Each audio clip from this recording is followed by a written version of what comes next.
നിങ്ങൾക്കറിയാം, അല്ലെങ്കിൽ ചെയ്യാൻ പോകുന്ന ആളുകൾക്ക് ഒരുപക്ഷെ കേട്ടുപരിചയം ഉണ്ടാകും. അല്ലെങ്കിൽ നിങ്ങൾ ഇൻവൈറ്റ് ചെയ്ത ആൾ പറഞ്ഞിട്ടുണ്ടാവും ഒരു ബിസിനസ് ഓപ്പർച്യൂണിറ്റി ആണ്, അല്ലെങ്കിൽ ഇങ്ങനൊരു എനിക്കൊരു ഓപ്പർച്യൂണിറ്റി കിട്ടിയിട്ടുണ്ട്, അത് നിങ്ങളും കൂടി മനസ്സിലാക്കുക എന്നുള്ളത് എൻ്റെ കൂടി ആഗ്രഹമാണ്, ആവശ്യമാണ്.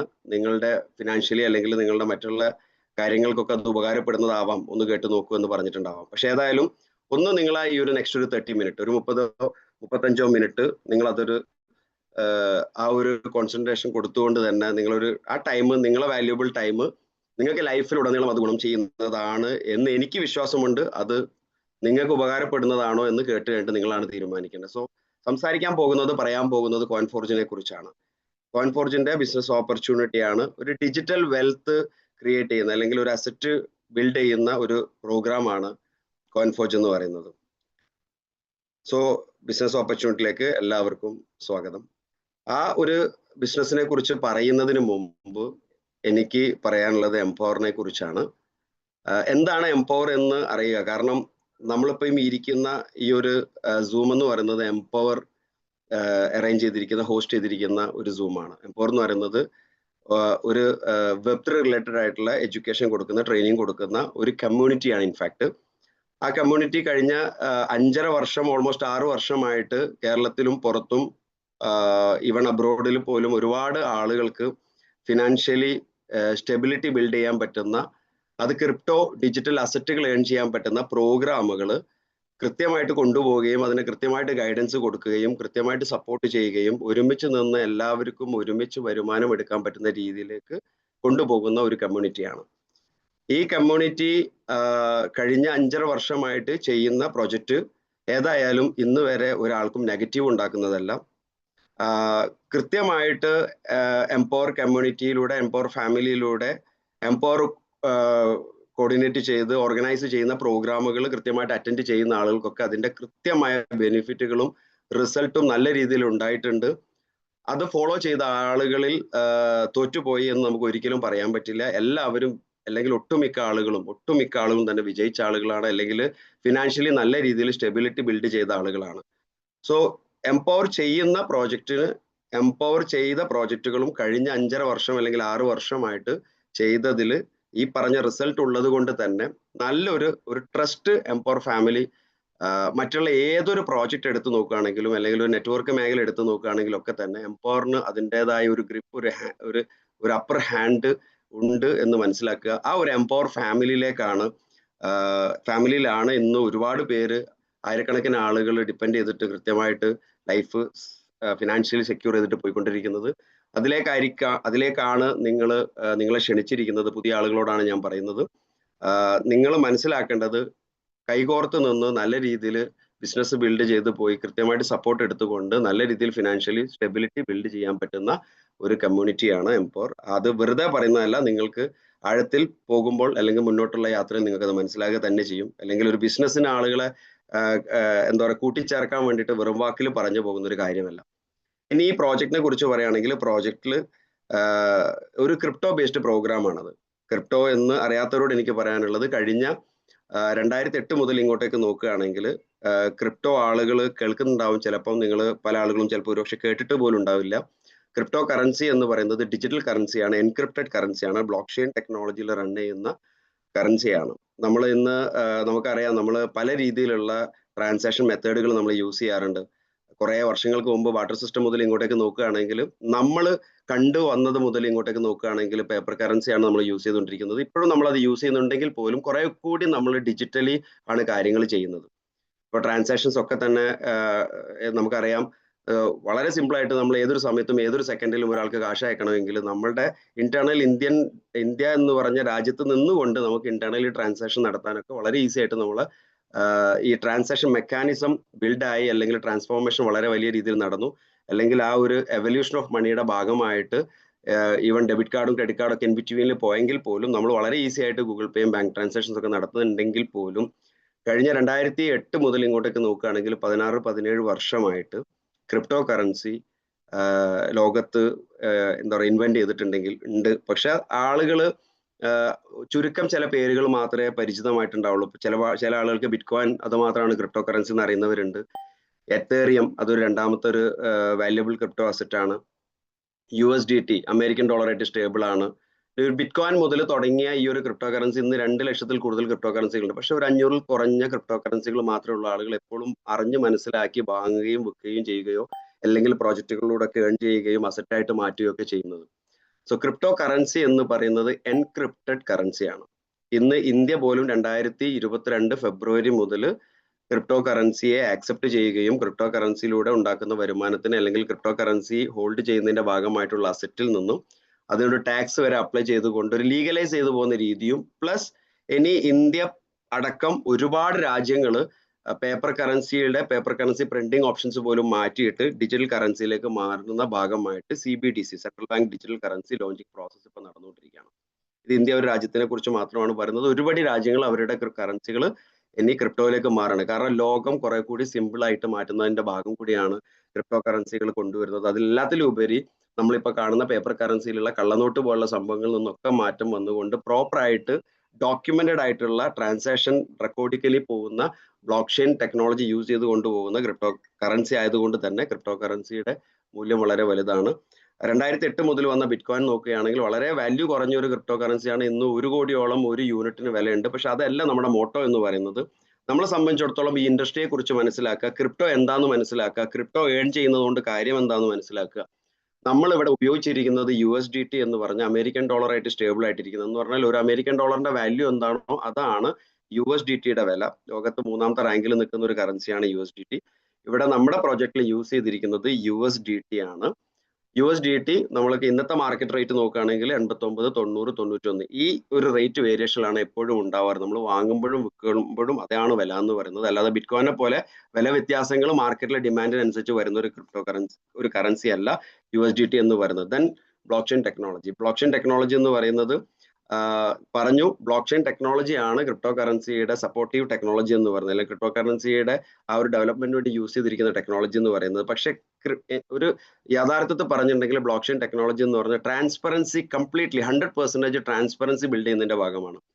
ഒരു എന്താ പറയാ, നമുക്ക് തന്നെ അറിയാം, ലൂട്ടിംഗ് ആണെങ്കിലും പല എന്താ പറയുക ട്രാൻസാക്ഷൻ റെക്കോർഡുകളിലുള്ള മാറ്റങ്ങൾ വരുത്തുന്നതിലൊക്കെ നോർമൽ അക്കൗണ്ടിങ് സിസ്റ്റം വളരെ പോസിബിൾ ആയിട്ടുള്ള ഒരു കാര്യമാണെങ്കിൽ ബ്ലോക്ക് ചെയിൻ ടെക്നോളജി യൂസ് ചെയ്യുന്ന ഒരു സ്ഥലത്ത് അവിടെ എന്ത് സംഭവിക്കില്ല,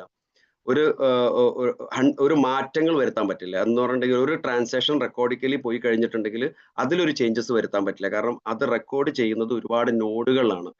ഓരോ ബ്ലോക്ക് ചെയിൻ നെറ്റ്വർക്കിലും അതിന്റെ നോഡുകൾ ലോകത്ത് പല ആളുകളുടെയും സിസ്റ്റത്തിനെ ബേസ് ചെയ്തിട്ട് കണക്ട് ചെയ്ത് പോകുന്നത് കൊണ്ട് തന്നെ ഒരാൾക്കും അതിനെ ഹാക്ക് ചെയ്യാനോ അതിനെ എന്തെങ്കിലും റിവൈസ് ചെയ്ത് കൊണ്ടുവന്നിട്ട് എന്തെങ്കിലും ഒരു വേറെ മാറ്റത്തിലേക്ക് കൊണ്ടുവരാനോ ഒന്നും തന്നെ പറ്റില്ല. സോ ബ്ലോക്ക് ചെയിൻ ടെക്നോളജിയുടെ അടിസ്ഥാനം എന്ന് പറയുന്നത് 100% നോൺ ഹാക്കബിൾ ആയിട്ട് നിലനിർത്തുക എന്നുള്ളതാണ്. സോ നമ്മുടെ ആവശ്യം നോൺ ഹാക്കബിൾ അല്ലാത്ത എന്ന് പറഞ്ഞിട്ടുണ്ടെങ്കിൽ ഹാക്ക് ചെയ്യാത്ത ഒരു സിസ്റ്റത്തിലൂടെയാണ് നമ്മൾ ഈ പ്രോജക്റ്റിനെ ബിൽഡ് ചെയ്തിരിക്കുന്നതെന്ന് മനസ്സിലാക്കാനാണ് ഞാനത് കൃത്യമായിട്ട് പറഞ്ഞത്. സോ ഇനി മുന്നോട്ടുള്ള കാലം even Kerala block chain academy run ചെയ്യുന്നുണ്ട് കഴിഞ്ഞ 4-5 വർഷമായിട്ട് ട്രിവാൻഡ്രത്ത്. അതുപോലെ ഒരുപാട് സ്ഥാപനങ്ങൾ അല്ലെങ്കിൽ ഒരുപാട് യൂണിവേഴ്സിറ്റികൾ ബ്ലോക്ക് ചെയിൻ ബേസ്ഡ് കോഴ്സുകളിലൂടെ കണക്ട് ചെയ്തുകൊണ്ടാണ് ഇപ്പോഴുള്ള മുന്നോട്ടുള്ള കാലഘട്ടത്തിന് വലിയ രീതിയിൽ കാണുന്നത്. എന്ന് പറഞ്ഞിട്ടുണ്ടെങ്കിൽ ബ്ലോക്ക് ചെയിൻ ടെക്നോളജിന്റെ ഭാവിയുടെ ഇമ്പോർട്ടൻസ് ആണ് മനസ്സിലാക്കേണ്ടത്.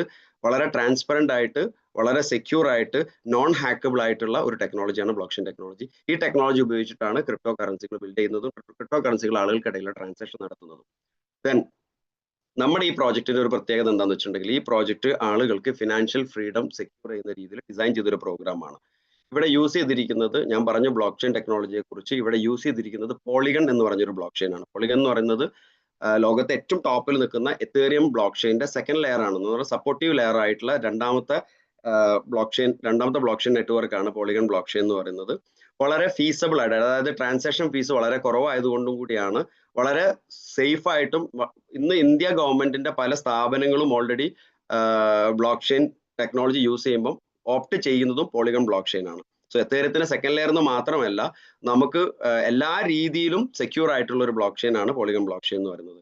ദെൻ ട്രാൻസാക്ഷൻ എലമെന്റ് ആയിട്ട് ഞാൻ നേരത്തെ പറഞ്ഞു USDT ആണ് ഉപയോഗിച്ചിരിക്കുന്നത്. ഈ പറഞ്ഞ US ഡോളറായിട്ട് സ്റ്റേബിൾ ആയിട്ടിരിക്കുന്ന ഒരു ക്രിപ്റ്റോ എലമെന്റ് ആണ്. ഇൻസ്റ്റന്റ് പേ ഔട്ട് ആണ്. നമുക്കറിയാം എന്തൊരു ബിസിനസ് ചെയ്യുമ്പോഴും എന്ത് നെറ്റ്വർക്ക് ചെയ്യുമ്പോഴൊക്കെ നമ്മുടെ പേ ഔട്ടിന് അവരൊരു സമയം ഇട്ടിട്ടുണ്ടാവും. എന്ന് പറഞ്ഞിട്ടുണ്ടെങ്കിൽ അവരൊരു പക്ഷെ ഒരാഴ്ചയിൽ ഒരിക്കലോ അല്ലെങ്കിൽ മാസത്തിൽ ഒരിക്കലോ അല്ലെങ്കിൽ രാവിലെ ചെയ്ത കാര്യങ്ങൾക്ക് വൈകുന്നേരമോ പല സമയങ്ങൾ അതൊക്കെ ഒരു എന്താ പറയാ ഒരു സെൻട്രലൈസ്ഡ് മെക്കാനിസത്തിലൂടെ അവരുടെ കൺട്രോളിൽ അവരുടെ അക്കൗണ്ടിലൂടെ പാസ് ചെയ്ത് പോകുന്നത് കൊണ്ട് തന്നെ അവരുടെ കൺട്രോളിലാണ് എല്ലാം നിൽക്കുന്നത്. ഇവിടെ ഇൻസ്റ്റന്റ് പേ ഔട്ട് ആണ് എന്ന് പറഞ്ഞാൽ നമ്മളുമായിട്ട് ബന്ധപ്പെട്ട ട്രാൻസാക്ഷൻ നടക്കുമ്പോൾ നമുക്ക് കിട്ടേണ്ട എമൗണ്ട് ആ സെയിം സെക്കൻഡിലാണ് നമ്മുടെ വാലറ്റിൽ ക്രെഡിറ്റ് ആവുന്നത്.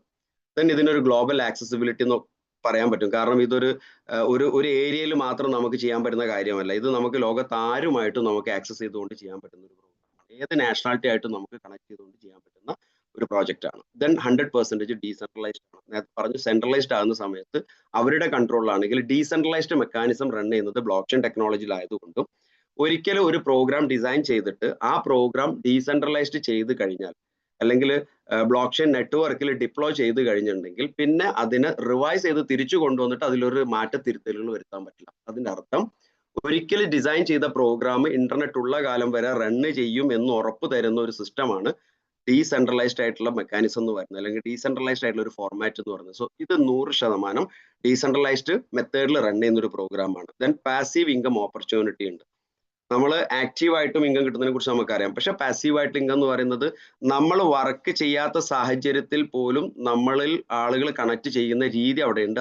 അതോടൊപ്പം തന്നെ ഒരു ഗ്ലോബൽ ഷെയർ എന്ന് പറയുന്ന ഒരു പ്രോസസ് ഉണ്ട്. പക്ഷെ പാസീവ് ആയിട്ടുള്ള ഒരു ഇൻകത്തെ പ്രതീക്ഷിച്ചിട്ട് ചെയ്യേണ്ട ഒരു ബിസിനസ് അല്ല. നിങ്ങൾ ശ്രദ്ധിക്കുക, പാസീവായിട്ട് ഇൻകം കിട്ടില്ലേ, അല്ലെങ്കിൽ ഞാൻ വെറുതെ അങ്ങ് കയറി നിന്നാൽ മതിയല്ലോ, ഞാൻ എന്തെങ്കിലും ചെയ്യുമ്പോഴത്തേക്ക് എനിക്ക് ഓട്ടോമാറ്റിക് ആയിട്ട് ബിസിനസ് വരുമാനം കിട്ടുന്ന ഒരു സിസ്റ്റത്തെ അല്ല നിങ്ങൾ മനസ്സിലാക്കേണ്ടത്. അങ്ങനെ കണ്ട് ചെയ്യേണ്ട ഒരു ബിസിനസ് അല്ല. എന്നാൽ ആക്റ്റീവ് ആയിട്ടുള്ള ഇൻകം എന്ന് പറയുന്നത് നിങ്ങൾ ഇന്ന് നിങ്ങൾക്ക് മാർക്കറ്റിൽ കിട്ടാവുന്നതിൽ ഏറ്റവും ബെസ്റ്റും 100% ഡീസെൻട്രലൈസ്ഡ് എന്ന് പറഞ്ഞു കഴിഞ്ഞിട്ടുണ്ടെങ്കിൽ 100% ട്രസ്റ്റ് കൊടുത്ത് ധൈര്യപൂർവ്വം നമുക്ക് ഒരാളെ ക്ഷണിച്ച് നമ്മളെ കൂടെ കൂട്ടാൻ പറ്റിയ രീതിയിൽ തന്നെയുള്ള ആക്റ്റീവ് ആയിട്ടുള്ള ഇൻകം, വരുമാനത്തിൽ വലുതും ട്രസ്റ്റിലും അതേപോലെ തന്നെ വലുതും 100% ഡീസെൻട്രലൈസ്ഡ് ആയിട്ടുള്ള ഒരു പ്രോഗ്രാമാണ്. പാസീവ് ഇൻകത്തിനെ ഞാൻ ജസ്റ്റ് ഒന്നും കൂടി പറയാണ്, പാസീവ് ഇൻകം ആയിട്ടുണ്ടെങ്കിൽ പോലും ആക്റ്റീവ് ഇൻകം ആണ് ഇതിന്റെ ഇമ്പോർട്ടന്റ് എന്ന് പറയുന്നത്. സെക്യൂർ ആൻഡ് ട്രാൻസ്പെറന്റ് ആകുന്നത് ആ ബ്ലോക്ക് ചെയിൻ ടെക്നോളജിയുടെ ഒരു കാരണമാണ്. കാരണം ഡീസെൻട്രലൈസ്ഡ് ആയിട്ട് റൺ ചെയ്യുന്നത് കൊണ്ടും ഇൻസ്റ്റന്റ് പേ ഔട്ട് ആയതുകൊണ്ടും ബ്ലോക്ക് ചെയിൻ ടെക്നോളജി റൺ ചെയ്യുന്നത് കൊണ്ടും ഇത് വളരെ സെക്യൂർ ആൻഡ് ട്രാൻസ്പെറന്റ് ആണ്. ഓരോ ട്രാൻസാക്ഷൻസും നമ്മൾ അതത് നെറ്റ്വർക്ക് പോയിട്ട് നമുക്ക് കാണാൻ പറ്റും. ആർക്കെങ്കിലും എന്തെങ്കിലും മാനിപ്പുലേറ്റ് ചെയ്തിട്ട് വെറുതെ എന്തെങ്കിലും കാണിക്കാനോ എനിക്ക് ഇൻകം കിട്ടിയെന്ന് പറയാനോ ഒന്നും പറ്റില്ല. കാരണം ഇത് സിസ്റ്റമാറ്റിക്കലി റെക്കോർഡഡ് ആണ്. അതൊന്നും ഡിസൈൻ ചെയ്ത ഡെവലപ്പറുടെ കൺട്രോളിൽ നിൽക്കുന്നതല്ല. ഇത് ഡെവലപ്പ് ചെയ്ത ആ ഒരു contract, digital contract already deploy ചെയ്തത് കൊണ്ട് ആ നെറ്റ്വർക്കിൽ ഏതൊരാൾക്കും, ലോകത്ത് ഏതൊരാൾക്കും പോയിട്ട് അത് വെരിഫൈ ചെയ്യാനും നോക്കാനും പറ്റുന്ന രീതിയിൽ ചെയ്തൊരു പ്രോഗ്രാം ആയതുകൊണ്ട് തന്നെയാണ് ഇത് സെക്യൂർ ആൻഡ് ട്രാൻസ്പെറന്റ് എന്ന് പറയുന്നത്. കൂടാതെ റോയൽറ്റി ഇൻകം ഉണ്ട് എന്ന് പറഞ്ഞിട്ടുണ്ടെങ്കിൽ ഇതിന്റെ ഒരു ക്രൈറ്റീരിയയും കാര്യങ്ങളൊക്കെ പാസ് ചെയ്ത് പോകുന്ന ആളുകൾക്ക് എല്ലാ മാസവും റോയാലിറ്റി തരുന്ന രീതിയിൽ ഡിസൈൻ ചെയ്തൊരു പ്രോഗ്രാമാണ്. then ഇതിന്റെ റോഡ് മാപ്പ്, അതായത് മുന്നോട്ടുള്ള ഇതിന്റെ യാത്ര എന്ത് എന്ന് ചോദിക്കുന്നവരോട് പറയാനുള്ളത്, അറിയേണ്ടവർക്ക് മനസ്സിലാക്കേണ്ട ഒരു കാര്യം എന്ന് പറയുന്നത് ഇതിന്റെ കിക്ക് ഓഫ് മാർച്ച് 2025 ഈ പ്രോഗ്രാം ഡിസൈൻ ചെയ്യാൻ തുടങ്ങിയിട്ട് ഏതാണ്ട് ഒരു വർഷത്തിന്റെ മുകളിലായി. പക്ഷേ ഈ പ്രോഗ്രാമിന്റെ കിക്ക് ഓഫ് മാർച്ച് 2025 നമ്മളിപ്പോൾ നിൽക്കുന്നത് ജൂൺ 2025 എന്ന് പറഞ്ഞാൽ ഓൾമോസ്റ്റ് 10 മാർച്ചിലായിരുന്നു ഇത് ലോഞ്ച് ചെയ്തത്. ഇന്ന് വരെ നോക്കുകയാണെങ്കിൽ 90 days കംപ്ലീറ്റ് ആയി എന്ന് വേണമെങ്കിൽ നമുക്ക് പറയാം. ഈ ഒരു പ്രോഗ്രാമിന്റെ ആദ്യത്തെ പ്രോഗ്രാമാണ് ഫോർജ് റേസ് എന്ന് പറയുന്ന പ്രോഗ്രാം.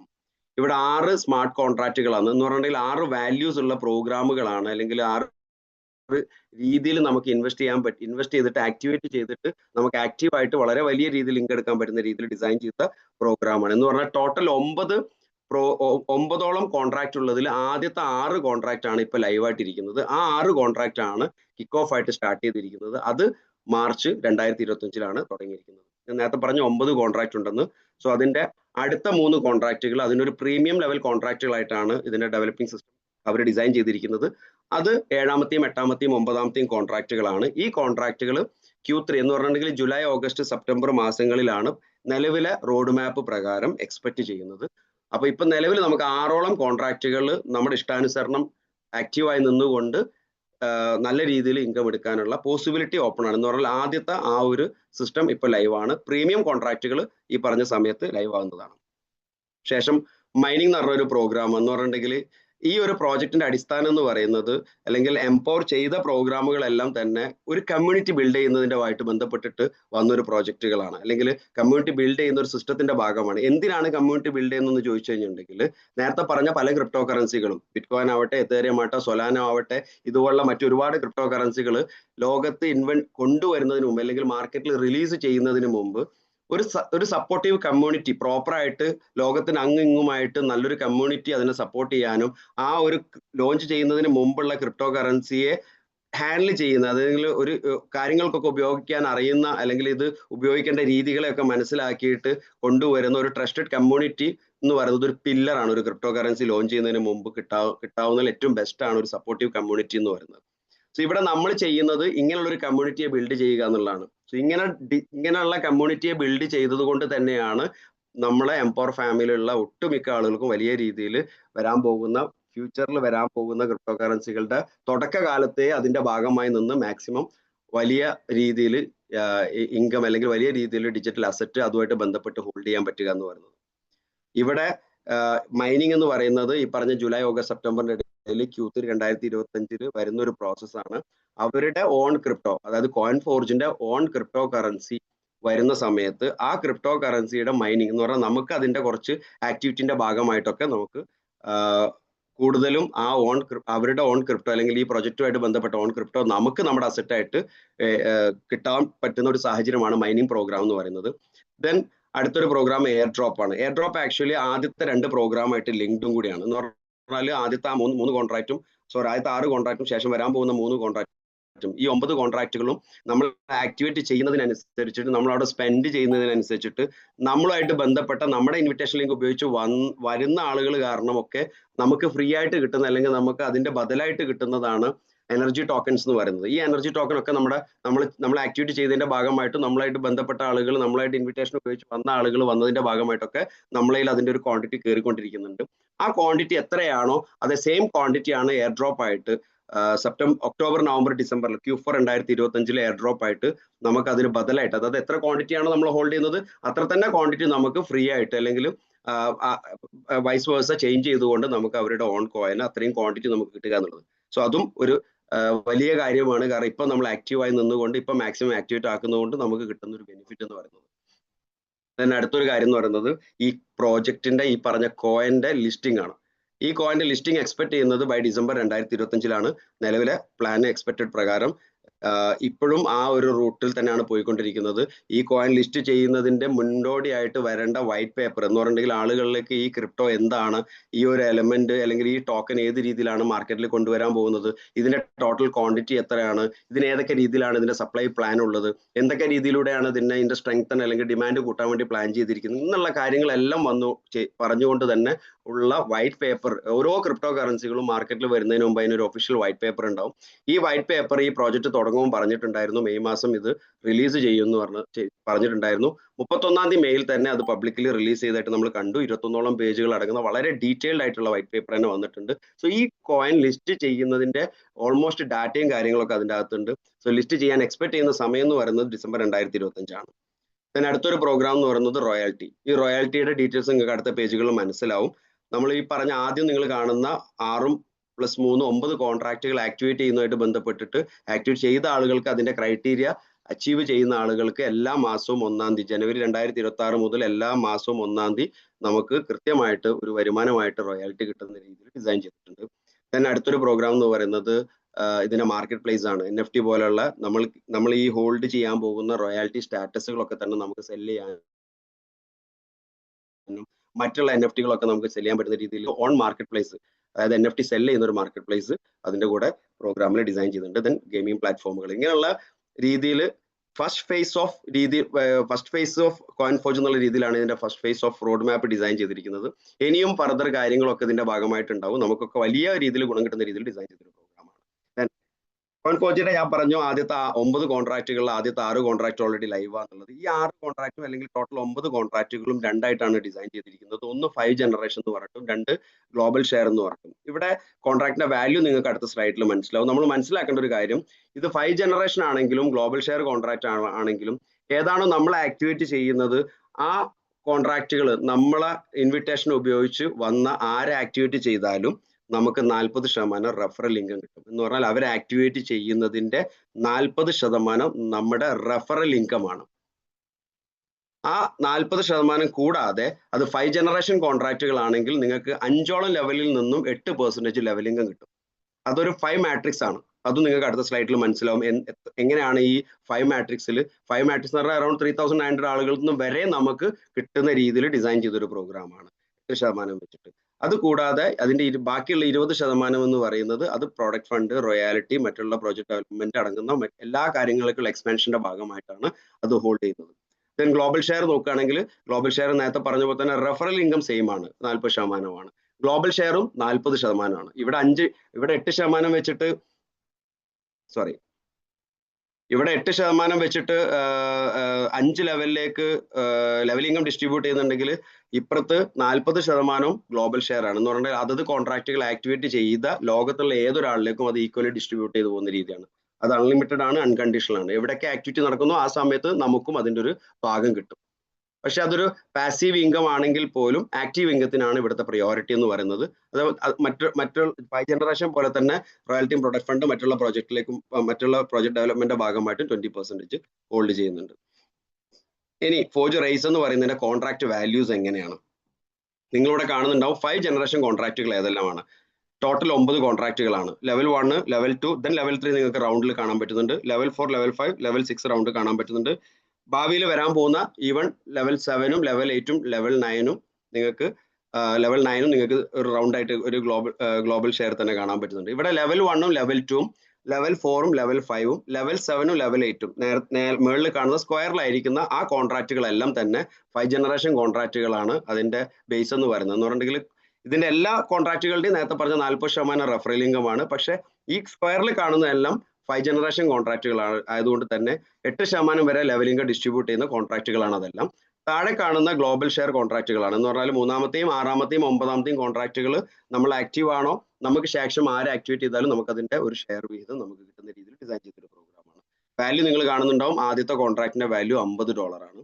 രണ്ടാമത്തെ കോൺട്രാക്റ്റിന്റെ വാല്യൂ $100 ആണ്.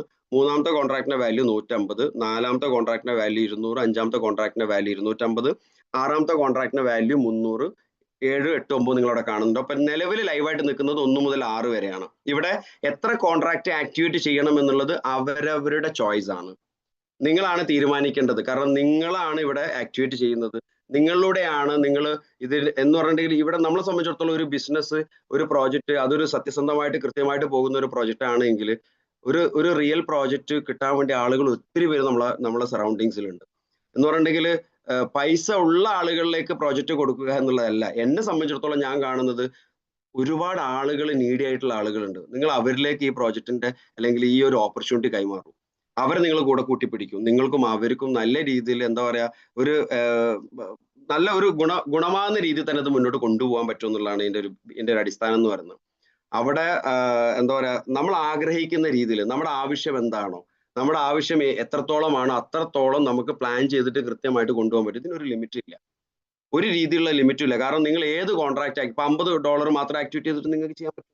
അല്ലെങ്കിൽ 1ഉം 2ഉം കോൺട്രാക്റ്റുകൾ ആക്ടിവേറ്റ് ചെയ്യാം. 50 + 100 $150 സ്പെൻഡ് ചെയ്താൽ മതി. അല്ലെങ്കിൽ 50 + 100 + 150 $300 സ്പെൻഡ് ചെയ്താൽ 3 കോൺട്രാക്ട് ആക്ടിവേറ്റ് ചെയ്യാൻ പറ്റും. ഇനി 6 കോൺട്രാക്റ്റും ആക്ടിവേറ്റ് ചെയ്യണമെങ്കിൽ 50 + 100 + 150 + 200 + 250 + 300 എന്ന് പറയുന്നത് $1050 ആണ്. ഈ $1050 എന്ന് പറഞ്ഞാൽ അപ്രോക്സിമേറ്റ്ലി 90,000-96,000 രൂപയാണ്. നിങ്ങളുടെ പൊട്ടൻഷ്യൽ, നിങ്ങളുടെ കമ്മ്യൂണിറ്റി, നിങ്ങൾ കണക്ട് ചെയ്യാൻ പോകുന്ന ആളുകൾ ഏത് രീതിയിലാണോ ചെയ്യാൻ ഉദ്ദേശിക്കുന്നത് അതിന്റെ കപ്പാസിറ്റി അനുസരിച്ചിട്ട് തന്നെ നിങ്ങൾ തുടങ്ങുക എന്നുള്ളതാണ്. കാരണം നിങ്ങൾ ഒരു കോൺട്രാക്ട് മാത്രം ആക്ടിവേറ്റ് ചെയ്ത് നിങ്ങൾ ഇൻവിറ്റേഷൻ ഉപയോഗിച്ച് വന്ന ആളുകൾ നിങ്ങളെക്കാളും കൂടുതൽ കോൺട്രാക്ട് ആക്ടിവേറ്റ് ചെയ്യുമ്പോൾ ഓട്ടോമാറ്റിക്കായിട്ട് നിങ്ങളെ ക്രോസ് ചെയ്ത് പോകും. നിങ്ങളെ ട്രീ ആയിട്ട് കണക്റ്റഡ് ആവാതെ മിസ്സായി പോകുന്ന സിറ്റുവേഷൻ ഡിസൈൻ ചെയ്തൊരു പ്രോഗ്രാമാണ്. സോ മെജോറിറ്റി എന്നല്ല 100% ശ്രദ്ധിക്കേണ്ടത് നമ്മൾ ആക്ടിവേറ്റ് ചെയ്ത കോൺട്രാക്റ്റുകൾ മാക്സിമം ബെറ്റർ പറ്റുന്ന രീതിയിൽ കോൺട്രാക്റ്റുകൾ ആക്ടിവേറ്റ് ചെയ്യുക നിങ്ങളുടെ ഫിനാൻഷ്യൽ സിറ്റുവേഷൻ അനുസരിച്ചിട്ട്. അതേപോലെ തന്നെ നിങ്ങൾ അവർക്കും കൊടുക്കേണ്ട അഡ്വൈസ് അത് തന്നെയാണ്. കാരണം നിങ്ങൾ ആക്ടിവേറ്റ് ചെയ്ത കോൺട്രാക്റ്റിനെ ബേസ് ചെയ്തിട്ടാണ് നിങ്ങളെ റെഫറൽ ലിങ്ക് ഉപയോഗിച്ച് ചെയ്യുന്ന ആളുകൾക്ക് ആക്ടിവേറ്റ് ചെയ്യാൻ പറ്റുള്ളൂ. അവർ ആക്ടിവേറ്റ് ചെയ്യുന്നത് എത്രയാണോ വാല്യൂസ് അതിന്റെ 40% നിങ്ങളെ റെഫറൽ ഇൻകമാണ്. എന്ന് പറഞ്ഞാൽ 96,000 രൂപ ഉപയോഗിച്ചിട്ട് 6 കോൺട്രാക്ട് ആക്ടിവേറ്റ് ചെയ്ത ഒരാളെ സംബന്ധിച്ചിടത്തോളം അതേ 6 കോൺട്രാക്ട് നിങ്ങൾ ഇൻവിറ്റേഷൻ ഉപയോഗിച്ച് വന്ന ഒരാൾ ചെയ്യുമ്പോഴേക്ക് തന്നെ 40% സെയിം സെക്കൻഡ് തന്നെ നിങ്ങളുടെ വാലറ്റിൽ ക്രെഡിറ്റ് ആവുന്നുണ്ട് USDT ആയിട്ട്. അപ്പൊ തന്നെ നിങ്ങൾക്ക് ക്യാഷ് ആക്കാം. ഒരാളെയും കാത്തിക്കണ്ട, സെയിം സെക്കൻഡ് തന്നെ എനിക്ക് ക്യാഷ് ചെയ്യാൻ പറ്റും. ഒരാളെയും ഡിപ്പെൻഡ് ചെയ്ത് ചെയ്യേണ്ട കാര്യമില്ല. എംപവർ ഫാമിലി തന്നെ എല്ലാവരും USDT ബൈ ആൻഡ് സെല്ല് നടത്തുകൊണ്ട് തന്നെ ആർക്കും ആ ഒരു പ്രയാസം നേരിടുന്നില്ല. അല്ലാതെ തന്നെ നമുക്ക് എക്സ്ചേഞ്ച് വഴിയൊക്കെ സെല് ചെയ്യാൻ പറ്റും. ഒരാളെയും ഡിപ്പെൻഡ് ആവശ്യമില്ല. ഞാൻ പറഞ്ഞു വരുന്നത് എത്ര കോൺട്രാക്റ്റ് ആണ് ആക്ടിവേറ്റ് ചെയ്യേണ്ടതെന്നുള്ളത് നിങ്ങൾ ആദ്യം തീരുമാനിക്കുക. അത് തന്നെ നിങ്ങൾക്ക് പ്രോപ്പർ ആയിട്ട് നിങ്ങളെ കൂടെ വേണ്ടവർക്കും അഡ്വൈസ് കൊടുക്കുക. കാരണം ഇതിനൊരു ലിമിറ്റ് ഇല്ല. നെക്സ്റ്റ് സ്ലൈഡ്സിൽ അതിന്റെ വാല്യൂസ് ഇമ്പോർട്ടൻസും നിങ്ങൾക്ക് മനസ്സിലാവും.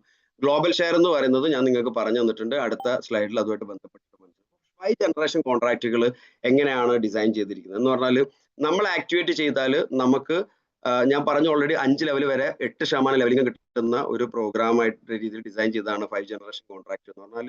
ഒന്നാമത്തെ കോൺട്രാക്ട് 2, 4, 5, 7, 8, ഭാവിയിലുള്ള 7, 8 അടക്കം അങ്ങനെ 6ഓളം കോൺട്രാക്റ്റുകൾ, നിലവിൽ 4ഓളം കോൺട്രാക്റ്റുകൾ, 1, 2, 4, 5 കോൺട്രാക്റ്റുകളെല്ലാം $50, $100, 200, 250 ഈ 4ഓളം കോൺട്രാക്റ്റുകളെല്ലാം 5 ജനറേഷൻ ഡിസൈൻ ചെയ്യുന്ന, അതിൽ 5 ജനറേഷൻ രീതിയിൽ ട്രീ ഡിസൈൻ ചെയ്യുന്ന ഒരു പ്രോഗ്രാമാണ്.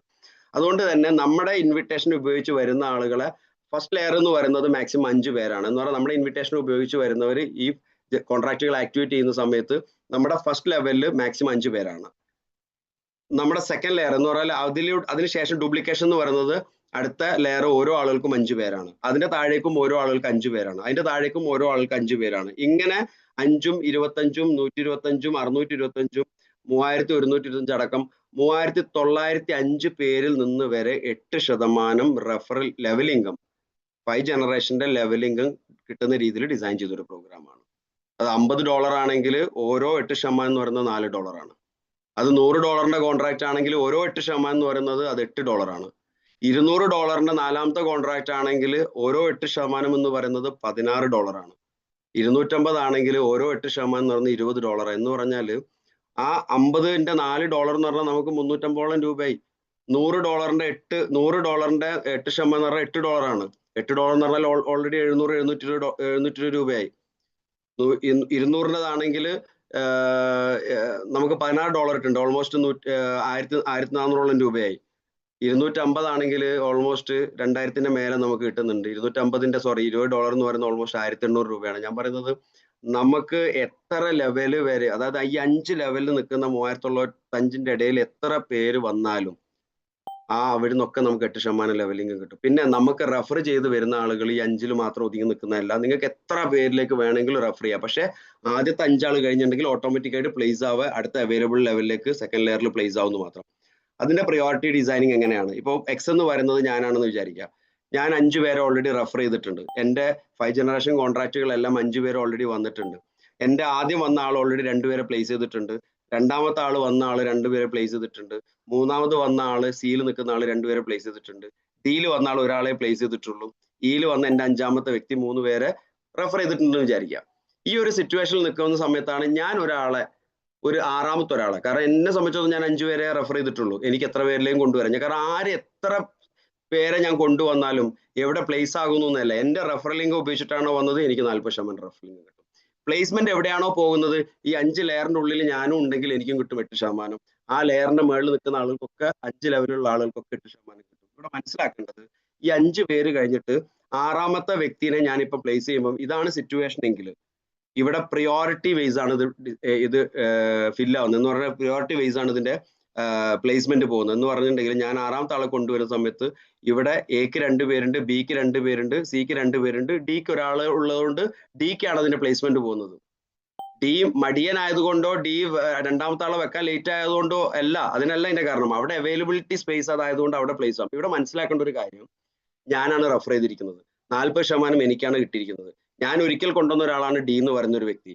ആ ഡീന്റെ താഴെയാണ് ഓട്ടോമാറ്റിക്കായിട്ട് അവൈലബിൾ പ്രകാരം ഓട്ടോ പ്രിയോറിറ്റി പ്രകാരം സിസ്റ്റം ഡിസൈൻ ചെയ്ത ഡിസൈൻ പ്രകാരം ഓട്ടോമാറ്റിക്കായിട്ട് പ്ലേസ് ആയിരിക്കുന്നത്. ഡിക്ക് കിട്ടും 8%.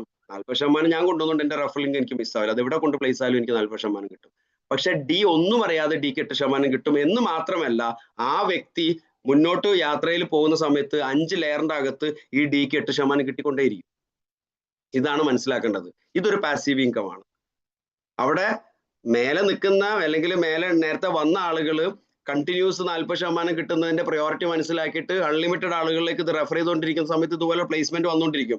ഇനി ഒരാളെയും കൂടി ഞാൻ 7ാമത്തെ ആൾ വെക്കുകയാണെങ്കിൽ സിസ്റ്റം ഓട്ടോമാറ്റിക്കായിട്ട് നോക്കുന്നത് എവിടെയാണ് പ്രയോറിറ്റി വൈസ്. എന്റെ താഴത്ത് 2 പേരേ ഉള്ളൂ, ബിന്റെ താഴത്ത് 2 പേരേ ഉള്ളൂ, സിന്റെ താഴത്ത് 2 പേരേ ഉള്ളൂ, ഡിന്റെ താഴത്ത് ഇപ്പോൾ ഓൾറെഡി 2 പേരായിട്ടുണ്ട്, ഇന്റെ താഴത്ത് 3 പേരുണ്ട്. അപ്പൊ സിസ്റ്റം നോക്കുന്നത് ആ എ എന്ന് പറഞ്ഞ വ്യക്തിനെ ആദ്യം 3 ആക്കുക എന്നുള്ളതാണ്. അതാണ് സിസ്റ്റം നോക്കുക. അപ്പൊ എക്ക് പോയി അടുത്ത പ്ലേസ്മെന്റ്. ഇവിടെ എക്ക് കിട്ടിയ അതിന്റെ ബെനിഫിറ്റുകൾ, എക്കും കിട്ടിയ 8% റെഫറൽ ഇൻകം അല്ലേ. ഇനി ഞാൻ അടുത്തൊരാൾ വെക്കുകയാണെങ്കിൽ എക്ക് ഇനി കൊടുക്കേണ്ട ആവശ്യമില്ല, കാരണം ബി ഓൾറെഡി 2 പേരെ മാത്രം വെച്ചിരിക്കുന്നു. അപ്പൊ ബിക്ക് പോയി പ്ലേസ്മെന്റ്.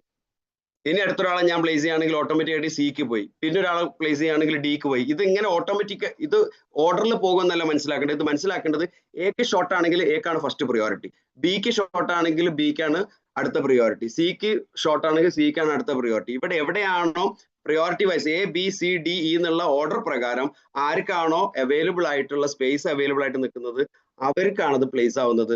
അവർ മുതൽ അങ്ങോട്ടേക്ക് നോക്കുകയാണെങ്കിൽ ആ ഒരു സ്ട്രക്ചർ കമ്മ്യൂണിറ്റി ബിൽഡപ്പിന്റെ ഭാഗമായിട്ട് ആ വ്യക്തി അറിയാതെ വന്നിരിക്കുന്ന ഒരു പ്ലേസ്മെന്റ് ആണ്. പക്ഷെ അയാൾക്ക് കിട്ടുന്ന ആ ഒരു ലെവൽ ഇൻകം എന്ന് പറയുന്നത് വളരെ വലിയൊരു പൊട്ടൻഷ്യൽ ഒരു സംഭവമാണ്. അവിടെ നമ്മൾ എത്ര പേരിലേക്ക് വേണമെങ്കിലും പ്ലേസ്മെന്റ് നടത്താം. കാരണം നമ്മൾ 8% ഇമ്പോർട്ടൻസ് ഒരു ഭാഗത്ത് നടന്നോട്ടെ, പക്ഷെ 40% റെഫറൽ ഇൻകം മനസ്സിലാക്കുന്ന ഒരാള് 5 പേരൊന്നുമില്ല, 2 പേരൊന്നുമില്ല, 100 പേരൊന്നുമില്ല, എത്ര പേരിലേക്ക് വേണം കൊടുക്കുക. എത്ര പേര് വന്നാലും 40% റെഫറൽ ഇൻകം സെയിം സമയത്ത് നമ്മുടെ വാലറ്റിൽ ക്രെഡിറ്റ് ആവും. ഇത് സ്റ്റോപ്പ് ആവില്ല. ഇത് എന്തെങ്കിലും നിന്ന് പോകുന്ന രീതിയിൽ ഡിസൈൻ ചെയ്ത പ്രോഗ്രാം അല്ല. ആ ഒരു കൺഫർമേഷൻ ഉള്ളതുകൊണ്ട് തന്നെയാണ് എംപവർ ഇത് ഏറ്റെടുത്തിട്ട് ചെയ്യുന്നത്. ഈ എംപവർ കഴിഞ്ഞ കാലങ്ങളിലൊക്കെ ചെയ്ത പ്രോഗ്രാമുകളും അത് അങ്ങനെ തന്നെയാണ് റൺ ചെയ്തിരുന്നത്. ഓക്കെ, സോ ഇനി അടുത്തൊരു പ്ലേസ്മെന്റ് വരികയാണെങ്കിൽ ഓട്ടോമാറ്റിക്കായിട്ട് എന്റെ താഴത്ത് പോകും, അടുത്തൊരു പ്ലേസ്മെന്റ് ബിന്റെ താഴത്ത് പോകും, അടുത്തൊരു പ്ലേസ്മെന്റ് സിന്റെ താഴത്ത് പോകും, ഇനി ഡിന്റെ താഴത്ത് പോകും, പിന്നെയാണ് ഇന്റെ താഴത്തൊരു പ്ലേസ്മെന്റ് വരുന്നത്. എന്തുകൊണ്ടാണ്? ഈ ഓൾറെഡി നേരത്തെ 3 പേരെ പ്ലേസ്മെന്റ് അവിടെ ഉള്ളത് കൊണ്ട്. സോ ഇവിടെ ഇങ്ങനെയാണ് പ്രിയോറിറ്റി വൈസ് ഫില്ലിംഗ് നടക്കുക എന്ന് മാത്രം. ചെറിയ ചെറിയ കൺഫ്യൂഷൻസ് ഒരുപക്ഷെ നിങ്ങൾക്ക് ഉണ്ടാകും. അത് നിങ്ങൾ ഒന്നും കൂടി റീവാലുവേറ്റ് ചെയ്ത് കഴിഞ്ഞാൽ അല്ലെങ്കിൽ എങ്ങനെയാണ് ഇത് പോകുന്നത് എന്നുള്ളത് മനസ്സിലാക്കിയത് വളരെ സിമ്പിൾ ആണ്. ഫസ്റ്റ് ലെയറിൽ 5 പേരേ ഉള്ളൂ, സെക്കൻഡ് ലെയറിൽ ഡ്യൂപ്ലിക്കേഷൻ പ്രകാരം 25 പേരാണ്, തേർഡ് ലെയറിൽ ഡ്യൂപ്ലിക്കേഷൻ പ്രകാരം 105 പേരാണ്. ഇവിടെ ഒരു കാര്യം മനസ്സിലാക്കിയാൽ മതി. ഈ എക്സ് എന്ന് പറഞ്ഞാൽ ഞാനാണ് ഉദാഹരണത്തിന്, അതിന്റെ താഴെ 5 പേരെ പ്ലേസ്മെന്റ് ആയിട്ടുണ്ട്. അതിന്റെ താഴത്ത് ഞാൻ കാരണമോ അവർ കാരണമോ 25 പേരും പ്ലേസ് ആയിട്ടുണ്ട്. ഇനി ഞാൻ ഒരാൾ അഡീഷണൽ കൊണ്ടുവന്നാലും ഈ A B C D E ഒരാൾ അഡീഷണൽ കൊണ്ടുവന്നാലും ഇതിന്റെ മൂന്നാമത്തെ ലെയറിൽ 25 പേരിൽ ഒരാൾ അഡീഷണൽ കൊണ്ടുവന്നാലും ഇതിന്റെ താഴത്തെ പ്ലേസ് ആവുള്ളൂ, ഇതിന്റെ പൊസിഷൻ പ്രകാരം ഇത് പ്ലേസ് ആവുള്ളൂ. അപ്പൊ ഈ ലെയറിൽ നിൽക്കുന്ന ആളുകൾക്ക് അതിന്റെ ലെവലിംഗ് കിട്ടുക തന്നെ ചെയ്യും. അത് ആർക്കും നിർത്താൻ പറ്റില്ല, ഒരാൾക്കും അത് സ്റ്റോപ്പ് ചെയ്യാൻ പറ്റില്ല. ആ രീതിയിൽ ഡിസൈൻ ചെയ്തൊരു പ്രോഗ്രാമാണ്. ദെൻ ഗ്ലോബൽ ഷെയർ എങ്ങനെയാണ് ഫംഗ്ഷൻ ആവുന്നത് നമുക്കറിയാം. ആദ്യത്തെ ലെവൽ 1 ആക്ടിവേറ്റ് ചെയ്ത ഒരാൾ ലെവൽ 1 ആക്ടിവേറ്റ് ചെയ്ത് കംപ്ലീറ്റ് ആയി കഴിഞ്ഞാൽ അത് ആക്ടിവേഷൻ കംപ്ലീറ്റ് ആയി ആ ലെവൽ 1ന്റെ ആ ഒരു സ്ട്രക്ചറിലേക്ക് ആൾ കയറി നിന്നു. രണ്ടാമത്തെ ലെവൽ ആക്ടിവേറ്റ് ചെയ്ത് കഴിഞ്ഞിട്ടുണ്ടെങ്കിൽ അടുത്തൊരു $100 കൊണ്ട് രണ്ടാമത്തെ ലെവൽ ആക്ടിവേറ്റ് ചെയ്ത് കഴിഞ്ഞിട്ടുണ്ടെങ്കിൽ ആ രണ്ടാമത്തെ ലെവലിലെ സ്ട്രക്ചറിലും കയറി നിന്നു. പിന്നെ മൂന്നാമത്തെ കോൺട്രാക്ട് ആക്ടിവേറ്റ് ചെയ്യുന്ന സമയത്ത് അവിടെ $150 സ്പെൻഡ് ചെയ്യുമ്പോൾ നമുക്കറിയാം ഏത് കോൺട്രാക്ട് ആക്ടിവേറ്റ് ചെയ്താലും കിട്ടുന്ന 40% റെഫറൽ ഇൻകം പോവും. ആ 40% പോയി കഴിഞ്ഞാൽ ആ 40% റെഫറൽ ഇൻകം പോയി കഴിഞ്ഞിട്ടുണ്ടെങ്കിൽ 40% ഗ്ലോബൽ ഷെയർ പോകുന്ന രീതിയാണ് നിങ്ങൾ മനസ്സിലാക്കേണ്ടത്. നിങ്ങൾ എന്ന് പറഞ്ഞ വ്യക്തി, ഉദാഹരണത്തിന് ഇത് ഞാനാണെന്ന് വിചാരിക്കാം, ഞാൻ എൻ്റെ ഒരു റെഫറൽ ലിങ്ക് കിട്ടിയ അനുസരിച്ചിട്ട് ഞാൻ ഇതിന്റെ ഭാഗമായി ഞാൻ ആക്ടിവേറ്റ് ചെയ്തു, 1 ആക്ടിവേറ്റ് ചെയ്തു, 2 ആക്ടിവേറ്റ് ചെയ്തു, മൂന്നാമത്തത് ആക്ടിവേറ്റ് ചെയ്യുന്ന മൊമെന്റ് വരെ, അതായത് ഞാൻ ആക്ടിവേറ്റ് ചെയ്യുന്ന ആ സെക്കൻഡ് വരെ ആ ഒരു കോൺട്രാക്ട് ഈ പ്രോജക്റ്റിന്റെ ഭാഗമായിട്ട് ഗ്ലോബലി എത്ര പേര് കോൺട്രാക്ട് ആക്ടിവേറ്റ് ചെയ്യുന്നുണ്ടോ അവരാണ് ഈ കാണുന്ന ആ മൂന്നാമത്തെ കോൺട്രാക്ട് മുകളിൽ നിൽക്കുന്ന ഇത്രയും ആളുകൾ. ഇതൊരു ഗ്രൂപ്പ് ഓഫ് ആളുകളാണ് എന്ന് പറഞ്ഞാൽ 150 എന്ന് പറഞ്ഞ കോൺട്രാക്ട് ആക്ടിവേറ്റ് ചെയ്ത ആളുകളാണ്. ഇവരിലേക്കാണ് 40% ഞാൻ ആക്ടിവേറ്റ് ചെയ്ത ഉടനെ തന്നെ 40%-ആയ $60 ഈക്വലി ഡിസ്ട്രിബ്യൂട്ട് ആയി പോകും. എത്ര പേരാണോ ഉള്ളത് അവർക്ക്, അത് എത്ര ചെറുതാണെങ്കിലും അത് അങ്ങനെ തന്നെ ഡിസ്ട്രിബ്യൂട്ട് ആവുള്ളൂ. പക്ഷെ അതിനെ മാത്രം ഡിപ്പെൻഡ് ചെയ്യരുത് എന്ന് ഞാൻ തുടക്കം മുതലേ പറയുന്നത് എന്താണെന്ന് വെച്ചിട്ടുണ്ടെങ്കിൽ പാസീവ് ഇൻകത്തിനെ മാത്രം ഡിപ്പെൻഡ് ചെയ്ത്. പക്ഷെ ഈ രീതിയിലാണ് ഇത് ഡിസൈൻ ചെയ്തിരിക്കുന്നത്, ഈ രീതിയിലാണ് ഇതിന്റെ ഗ്ലോബൽ ഷെയർ നടന്നുകൊണ്ടിരിക്കുന്നത്. എന്ന് പറഞ്ഞാൽ ഓരോ വ്യക്തി വരുമ്പോഴും, എന്ന് പറഞ്ഞാൽ ഞാനിപ്പോൾ ആക്ടിവേറ്റ് ചെയ്തു, എന്റെ 40% ഇത്രയും ആളുകളിലേക്ക് പോയിട്ടുണ്ടെങ്കിൽ അതിന് പോയി കഴിഞ്ഞാൽ തൊട്ട് പിന്നാലെ തന്നെ ഞാൻ എന്താണ്, ഞാൻ ആ ഗ്രൂപ്പിന്റെ ഭാഗമായി. ഞാൻ ആക്ടിവേറ്റ് ചെയ്തു, എന്റെ ഡിസ്ട്രിബ്യൂഷൻ കഴിഞ്ഞു, ഞാൻ ആ ഗ്രൂപ്പിന്റെ ഭാഗമായി. ആ മൊമെന്റ് മുതൽ ശേഷം ആ സെക്കൻഡിന് ശേഷം ഗ്ലോബലി ഈ ഒരു കോൺട്രാക്ട് ആരെ ആക്ടിവേറ്റ് ചെയ്താലും എനിക്ക് അതിന്റെ ഒരു വിഹിതം കിട്ടും. അത് എത്ര ചെറുതാണെങ്കിലും ആ ഓരോ ആക്ടിവിറ്റി നടക്കുന്ന സമയത്തും എനിക്ക് ഗ്ലോബൽ ഷെയർ വന്നുകൊണ്ടിരിക്കും. എനിക്ക് അത് വിഡ്രോ ചെയ്തെടുക്കാനും പറ്റും. അത് USDT തന്നെയാണ് വരുന്നത്. അത് ഒന്നാമത്തെ കോൺട്രാക്ട് എങ്ങനെയാണ്. ഇനി നാലാമത്തത് നമുക്കറിയാം 5 ജനറേഷൻ കോൺട്രാക്ട് ആണ്. അഞ്ചാമത്തത് 5 ജനറേഷൻ കോൺട്രാക്ട് ആണ് $250. ഇനി ആറാമത്തത് നേരത്തെ പറഞ്ഞ പോലെ തന്നെ ഗ്ലോബൽ ഷെയർ ആണ്. ഇവിടെ ആറാമത്തെ കോൺട്രാക്ടിന് 40% റെഫറൽ ഇൻകം പോയി കഴിഞ്ഞാൽ 40% എന്താവും, $120 ഈ പറഞ്ഞ പോലെ ഡിസ്ട്രിബ്യൂട്ട് ആകുകയും അതിന് തൊട്ട് പിന്നാലെ തന്നെ ഞാനും ആ ഗ്രൂപ്പിന്റെ ഭാഗമാവുകയും അതിനുശേഷം വരുന്ന ഓരോ ആളുകളിലും ഈ ആറാമത്തെ കോൺട്രാക്ട് എന്ന് പറഞ്ഞാൽ മനസ്സിലാക്കേണ്ടത്, മൂന്നാമത്തെ കോൺട്രാക്ടിന് ഒരു ഗ്രൂപ്പ് ഓഫ് ആളുകളും ആറാമത്തെ കോൺട്രാക്ടിന് വേറൊരു ഗ്രൂപ്പ് ഓഫ് ആളുകളാണ്. രണ്ടും ആക്ടിവേറ്റ് ചെയ്താൽ 2 ഗ്രൂപ്പിൽ ഒരാളുണ്ടാവും. ഒരാൾ മൂന്നാമത്തെ കോൺട്രാക്ട് മാത്രം ആക്ടിവേറ്റ് ചെയ്തിട്ടുള്ളെങ്കിൽ മൂന്നാമത്തെ കോൺട്രാക്റ്റിൽ മാത്രം അയാൾ ഉണ്ടാവുന്നു മാത്രം. അല്ലാതെ രണ്ടും ഒരേപോലെ റൺ ചെയ്ത് പോകുന്നതല്ല, രണ്ടും സെപ്പറേറ്റ് ആയിട്ടാണ് പോകുന്നത്. രണ്ടും ആക്ടിവേറ്റ് ചെയ്ത ആൾ 2 ഗ്രൂപ്പിലുണ്ടാവും. ഇനി ഭാവിയിൽ മൂന്നാമത്തെ കോൺട്രാക്റ്റും കൂടി ആക്ടിവേറ്റ് ചെയ്ത് കഴിഞ്ഞാൽ അയാൾ മൂന്ന് ഗ്രൂപ്പിലുണ്ടാവും. ഒരാൾ ഒരു കോൺട്രാക്ട് ഗ്ലോബൽ ഷെയർ മാത്രമേ ആക്ടിവേറ്റ് ഉള്ളൂ എങ്കിൽ അയാൾ ആദ്യത്തെ 150 എന്ന് പറഞ്ഞ കോൺട്രാക്ട് ഗ്രൂപ്പിൽ മാത്രമേ ഉണ്ടാവുള്ളൂ എന്നത് കൃത്യമായിട്ട് മനസ്സിലാക്കുക. ഇങ്ങനെയാണ് ഗ്ലോബൽ ഷെയർ റൺ ചെയ്യുന്നത്. ഇനി റോയൽറ്റി ഞാൻ നേരത്തെ ഓൾറെഡി പറഞ്ഞു, ഇതിനൊരു ക്രൈറ്റീരിയ ഉണ്ട്, അതിന്റെ അടുത്ത സ്ലൈഡിൽ നിങ്ങൾക്ക് മനസ്സിലാവും. കോൺട്രാക്റ്റുകൾ ആക്ടിവേറ്റ് ചെയ്യുന്നതിനെ ബേസ് ചെയ്തിട്ടാണ്. ആ കോൺട്രാക്റ്റുകൾ ആക്ടിവേറ്റ് ചെയ്യുന്നതിനനുസരിച്ച് നിങ്ങൾക്ക് ജനുവരി 1, 2026 മുതൽ എല്ലാ മാസവും 1-ാം തീയതി നിങ്ങൾക്ക് അതിന്റെ ഗ്ലോബൽ ഷെയർ കിട്ടുക തന്നെ ചെയ്യും. ദെൻ നേരത്തെ പറഞ്ഞു ബൈ പ്രോഡക്റ്റ് ആയിട്ട് എനർജി ടോക്കൺ കിട്ടുന്നു എന്നുള്ളത്. നമ്മൾ കോൺട്രാക്റ്റുകൾ ആക്ടിവേറ്റ് ചെയ്യുന്ന സമയത്ത് ഉദാഹരണത്തിന് $50 ആദ്യത്തെ കോൺട്രാക്ട് ആക്ടിവേറ്റ് ചെയ്താൽ നമുക്ക് 50 എനർജി ടോക്കൺ കിട്ടും. ശേഷം രണ്ടാമത്തെ കോൺട്രാക്ട് $100 ആക്ടിവേറ്റ് ചെയ്ത് കഴിഞ്ഞാൽ വേറൊരു 100 എനർജി ടോക്കൺ കൂടി കിട്ടും. അങ്ങനെ നമ്മൾ ഓരോ കോൺട്രാക്ട് ആക്ടിവേറ്റ് ചെയ്യുമ്പോഴും ആ കോൺട്രാക്ടിന്റെ വാല്യൂവിന് ഈക്വൽ ആയിട്ട് 1:1 ഒരു $1 ഉപയോഗിച്ചതിന് ഒരു എനർജി ടോക്കൺ എന്നുള്ള രീതിയിൽ $50 കോൺട്രാക്ടിന് 50 energy token, $100 കോൺട്രാക്ടിന് 100 energy token, $150 കോൺട്രാക്ടിന് 150 energy token. ഇങ്ങനെ എത്ര കോൺട്രാക്ട് ആണോ നമ്മൾ ആക്ടിവേറ്റ് ചെയ്തിരിക്കുന്നത് അത്രയും കോൺട്രാക്ടിന് ഈക്വലന്റ് ആയിട്ടുള്ള എനർജി ടോക്കൺ നമുക്ക് ക്രെഡിറ്റ് ആവും. അതേപോലെ തന്നെ നമ്മുടെ റെഫറൽ ലിങ്ക് ഉപയോഗിച്ചിട്ട് എത്ര പേര് ആര് വന്നാലും അവരെ ആക്ടിവേറ്റ് ചെയ്യുന്ന സമയത്ത് നമുക്ക് കിട്ടിയ പോലെ അവർക്കും കിട്ടും. പക്ഷെ നമുക്കൊരു 25% അവർക്ക് കിട്ടിയ ക്വാണ്ടിറ്റി വാല്യൂവിന്റെ എത്ര, അവർക്ക് ഉദാഹരണത്തിന് ഒരാൾക്ക് $50 നമ്മുടെ റെഫറൽ ലിങ്ക് ഉപയോഗിച്ച ഒരാൾ വന്നിട്ടുണ്ടെങ്കിൽ $50 ആക്ടിവേറ്റ് ചെയ്യുന്ന സമയത്ത് ആൾക്ക് ഒരു 50 എനർജി ടോക്കനും കിട്ടി. നമുക്ക് 12.5 എന്ന് പറഞ്ഞാൽ 25% നമ്മളിലേക്ക് അത് ആഡ് ആവും ചെയ്യും. അദ്ദേഹത്തിൽ നിന്ന് കുറച്ചിട്ടല്ല നമുക്ക് തരുന്നത്, നമ്മൾ അദ്ദേഹത്തിന്റെ ഒരു സ്പോൺസർ ആയതുകൊണ്ട് നമുക്ക് കിട്ടുന്ന ഒരു പ്രിവിലേജ് ആണ് ആ 25% എനർജി ടോക്കൺ നമ്മളിലേക്ക് അക്യുമുലേറ്റ് ആവുക എന്ന് പറയുന്നത്. അത് മാക്സിമം കളക്ട് ചെയ്യാൻ പറ്റുന്ന സാഹചര്യത്തെ ഉപയോഗപ്പെടുത്തുക എന്നുള്ളതാണ്. കാരണം ആ വാല്യൂസ് എത്ര നിങ്ങൾ അക്യുമുലേറ്റ് ചെയ്ത് കൂട്ടി കൊണ്ടുവരുന്നോ അതാണ് നിങ്ങൾക്ക് കിട്ടിയ എനർജി ടോക്കന്റെ ക്വാണ്ടിറ്റിക്ക് അനുസരിച്ചിട്ട് നമുക്ക് ഭാവിയിൽ എയർ ഡ്രോപ്പ് ആയിട്ട് വരുന്ന സമയത്ത് അവരുടെ ഓൺ ടോക്കൺ വരുമ്പം ആ ക്വാണ്ടിറ്റി നമുക്ക് ഫ്രീ ആയിട്ട് കിട്ടുക. അത് ഭാവിയിൽ ലിസ്റ്റ് ചെയ്ത സമയത്ത് നമുക്ക് അത് എൻകാഷ് ചെയ്യാൻ പറ്റും, USDT മാറ്റാൻ പറ്റും, നമുക്ക് ക്യാഷാക്കി മാറ്റാൻ പറ്റും. അത് ഉപയോഗപ്പെടുത്തുക എന്നുള്ളതാണ്. അത് നിലവിൽ എക്സ്പെക്ടേഷൻ വാല്യൂ പ്രകാരം ഒരു $1 എന്ന് പറഞ്ഞാൽ $0.5 ലിസ്റ്റ് ചെയ്യുന്ന രീതിയിലാണ് അത് പ്ലാൻ ഡിസൈൻ പോകുന്നത്. പക്ഷെ അതിന്റെ വൈറ്റ് പേപ്പർ കണ്ടു കഴിഞ്ഞാൽ മനസ്സിലാവും വളരെ സ്ട്രോങ് ആയിട്ടുള്ള രീതിയിൽ തന്നെ പ്ലാൻ ചെയ്താണ്.